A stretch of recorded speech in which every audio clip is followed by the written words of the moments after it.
भगवान राधा जी के पास जाते हैं और राधा जी से भगवान ने कहा कि हे राधे, दरवाजा खोलो। राधा जी दरवाजा बंद करके अंदर है।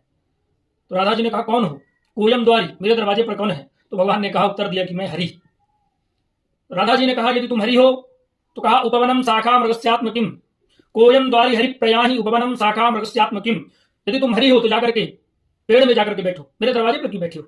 शाखा मृगस्यात्म किम, मुझे शाखा मृग की आवश्यकता नहीं है।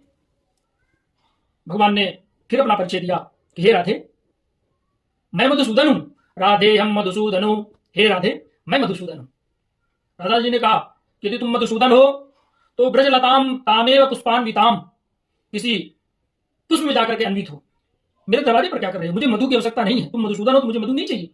जाकर के कहीं पुष्प को खोजो। भगवान ने विचार किया, अब क्या करूं? कैसे बताऊं कि मैं कौन?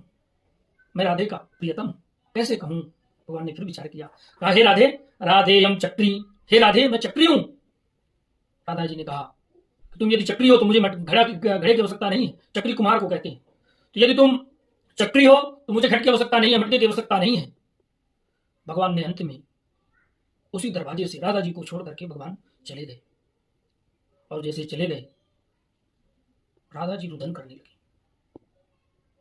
पहले भगवान के प्रेम को राधा जी ने समझा नहीं, और जब समझ में आया, कब समझ में आया? जब भगवान चले गए और राधा जी उपवन में, पुष्पों में, घनघोर जंगलों में जा जाकर के विलाप कर रही हैं, पेड़ पौधों से पूछ रही हैं, जैसे भगवान राम ने सीता की खोज में, हे खग हे मृग हे मधुकर श्रेणी, तुम देखी सीता सीता मृग नहीं। उसी प्रकार से राधा जी विलाप कर रही हैं और अंत में भगवान के चरणों में ही प्रार्थना करी कि हे कृष्ण, रुरुदुसुस्वरन राजन कृष्ण दर्शन लालसा। अब जब तक भगवान कह रहे थे कि मैं हरि हूं, मैं मधुसूदन हूं, मैं चक्री हूं, मैं गोविंद हूं, दरवाजा खोलो, मैं अपने प्रेम को व्यक्त करना चाह रहा हूं, मैं व्यक्त करूंगा। जब तक राधा ने भगवान कृष्ण के भावों को नहीं समझा, और जब भगवान छोड़ करके चले गए तो रुरुदुसुस्वरन राजन कृष्ण दर्शन लालसा, फिर उसी प्रियतम को प्राप्त करने के लिए रुदन करने लगे।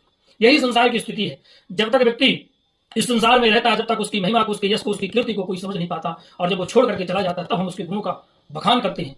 तो आप उस गुणों का बखान करके, अब वो व्यक्ति तो है नहीं जो सुनने वाला है, जो आपके यश और कीर्ति को आप जिसको आप व्यक्त कर रहे हैं, अब तो वो सुनने वाला भी नहीं है। किसके लिए व्यक्त कर रहे हैं? समय रहते ही व्यक्ति को अपने भावों को प्रकट करना चाहिए। इसके बाद आगे भगवान